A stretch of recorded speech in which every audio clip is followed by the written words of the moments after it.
আমার পছন্দের ঋতু হলো বসন্ত এবং বর্ষা।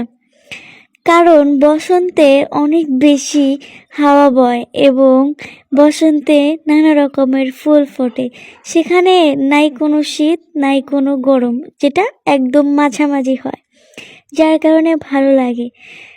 আর বর্ষা ভালো লাগে কারণ বর্ষার দিনে ঘরের ভিতরে নানা রকমের সুস্বাদু খাবার রান্না করা হয়, বাড়ির ভিতরে সারাদিন থাকা হয়, একসাথে ফ্যামিলির সাথে টিভি দেখা হয়, অনেক বেশি মজা করা হয়।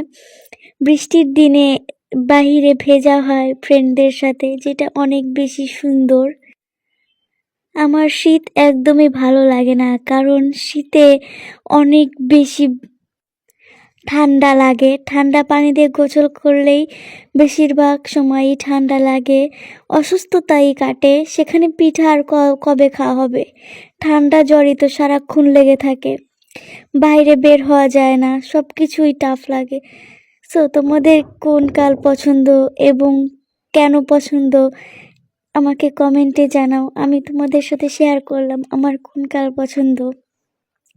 সো এ পর্যন্তই, সবাই ভালো থাকবে, বাই।